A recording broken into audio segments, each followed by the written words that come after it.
xam nekk moo di Bachir Fofana ils sont tous libérés ma ni kon nag l'ancien groupe parlementaire bu Benno Bokk Yaakaar di Moustapha Diakhaté ak journaliste chroniqueur Bachir Fofana ont été libérés ce mercredi. Moustapha Diakhaté avait été condamné à 2 mois de prison dont 15 jours ferme ma ni kon nag juge bi loolu la daal di joxe maanaam ñaari weer yoo xam ni fukki fan ak juróomi lay si daal di tëdd ki nga xam nekk moo di Bachir Fofana quant à lui mu daal di écopé 2 mois avec sursis maanaam 2 mois yoo xam ne dafa nekk si sursis kenn du ko daal di tëye ni donc ayant purgé leur peine respective ils ont tous deux pu regagner leur domicile maanaam ñibbi ne nag Bachir Fofana ak ki nga xam nekk moo di Moustapha Diakhaté seen ay kër rappel des faits pour rappel ki nga xam nekk moo di Moustapha Diakhaté dafa yëkkatoon ay kaddu exactement jëmale ko si le président Ousmane Sonko ak ki nga xam nekk moo di le président Bassirou Diomaye Diakhar Faye kaddu yooyu nag ñu ngi koy jugé exactement de propos insultants daal di koy mandat de dépôt woon procureur sax sàkk woon benn ko peine de prison bu gënoon corsé concernant ki nga xam ne que mu di Bachir Fofana li nga ko doon tegee loxo mooy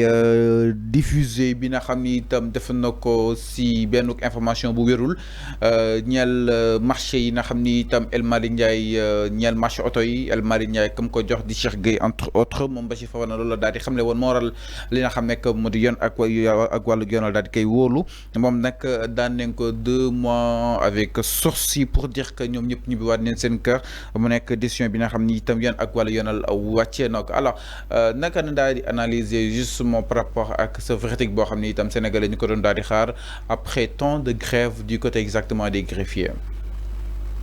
Oui, c'est une décision de justice malheureusement ou bien heureusement c'est qu'on doit respecter. Une décision de justice s'appelle à respecter et appeler à être appliquée et respectée. Donc loolu il y a aucun souci par rapport à ça. Et aussi l'Union Mondiap mooy tey la justice s'est prononcée ni que oui ils doivent retrouver leur liberté malgré les infractions ou bien l'ampleur donc des faits yoo xamante ne moom lañ leen toppee que ça soit Moustapha Diakhaté que ça soit Bassirou Fofana tey lu ñu mën a retenir mooy ils ont été relaxés donc c'est une affaire de justice. Même si le commentaire est libre, donc les faits sont sacrés. La justice, man yàgg naa wax ni que justice lépp lu mu jël comme décision, nous autres on doit respecter la décision. Mais ñàkkul aussi, si les gens ne sont pas d'accord, ils vont librement dire que nous ne sommes pas d'accord. Donc c'est ça la démocratie, c'est ça la liberté. Et sans que wax naa ko le commentaire est libre. Aujourd'hui kenn souhaité wu leen kaso donc tey bu ñu xëyee tey libéré leen dañuy jàpp ni que peut-être justice selon les informations du moment ou bien l'appréciation même de leur dossier la justice a décidé de leur libérer. Maintenant attention donc il n'est pas dit que ils sont libérés mooy maanaam léegi ils peuvent revenir lawoon fa woon mooy maanaam def lu leen neex comme Moustapha Diakhaté tey on attend à un point de presse de Moustapha Diakhaté parce que il nous a habitués à des choses comme ça bu ñu ko libérer il va organiser un point de presse il va redire ces choses là donc ñu ngi ñaan justice bi aussi quand même c'est vrai que c'est bien beau de réformer la justice et c'est le cas. La justice a été réformée, notamment les assises de Diamniadio. Moi, on voit des peines, des peines raccourcies, des gens, ils peuvent se permettre d'insulter des gens, ils peuvent se permettre de diffuser de fausses nouvelles. Après, nous arrêter les pour quelque temps, nous relaxer les parce que que la justice, entre-temps, il y a quelque chose qui a changé. C'est un fait réel. Que Lawon donc Wanina donc il y a de nouvelles bases la justice est en train de repartir sur de nouvelles bases mais si répartition bobu aussi ou bien réforme bobu il faut que justice tamit sóoraale le peuple et sóoraale aussi les institutions des gens des chroniqueurs ou bien des personnes des journalistes ne peuvent pas se permettre de dire des choses yo xamantene amul ben fondement wala di saga ay nit après ñu tëj leen pour 15 jours wala 20 jours. Après nous libérer, après les personnes là, ils vont revenir à la même pratique.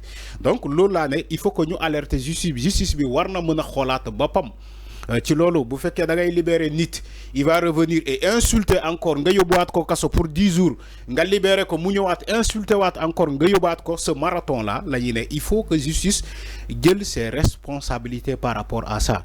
Alors peut-être on suppose, hein, je suppose que ça soit Bassirou Fofana, que ça soit Moustapha Diakhaté, ils vont pas revenir aux mêmes pratiques. Ils vont changer. Parce que NIT aussi, il faut changer. Surtout, je parle de Moustapha Diakhaté. Ce vieux-là, il doit changer.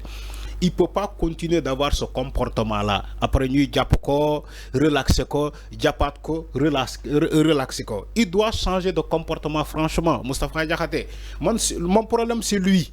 Je ne dis pas que je ne suis pas contre lui, mais ce qu'il dit là, quand on est avec cet âge-là, de son âge, un vieux de son âge, doit changer de comportement. Franchement, ça aussi, il faut interpeller la justice, il faut interpeller les autorités, mais je crois que ça doit commencer par lui-même, Moustapha Diakhaté, parce qu'il a des enfants, il a une famille, il a une femme ou bien des femmes, et il doit changer de comportement.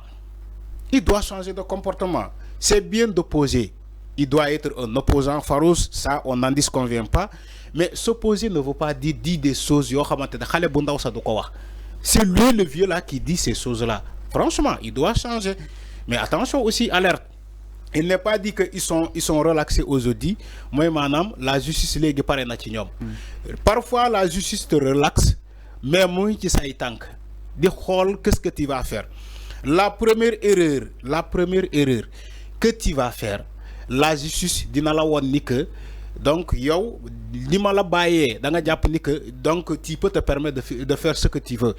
Waxona que fi avec des gens comme adresse Bougane, la première convocation, il a été maintenu en garde à vue pour 24 heures, après ñu relaxé ko, il a jubilé. J'ai dit Bougane c'est une erreur. La preuve, il a été arrêté à Tambacounda. Quand il dira que Bougane ira à Bakel, la justice l'a arrêté et ils l'ont maintenu en prison à peine beaucoup de jours. Je l'ai dit avec Abdounger, ils ont été convoqués pour la première fois, ils ont été relaxés, ils ont jubilé.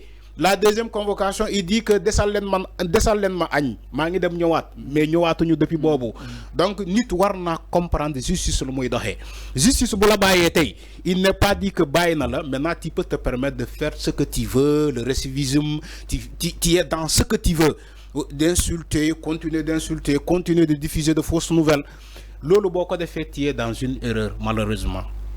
Alors c'est ça mi ngi noonu exactement mbokk yi par rapport ak miro ki nga xam ne que moo di justement Moustapha Diakhaté ak ki nga xam ne que moo di Bachir Fofana. Donc nag moom Moustapha Diakhaté mu nekkoon ancien président bu groupe parlementaire Benno Bokk Yaakaar, Bachir Fofana mu nekk journaliste et chroniqueur. Donc Moustapha Diakhaté daal di koy condamné à 2 mois de prison dont 15 jours ferme. Bachir Fofana moom quant à lui avait écopé de 2 mois avec sursis ayant purgé leur peine.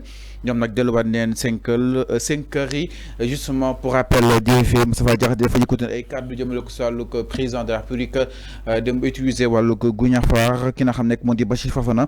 Donc daal di tegee loxo pour division de fausses nouvelles yi nga xam ni itam ki nu ko daal di koy jëmale exactement si El Malick Ndiaye par rapport ak le marché des voitures. Ñu daal ñëw itam si leneen mbokk yi du côté de la régie ginnaaw loolu sans plus tarder dañuy daal di ñëw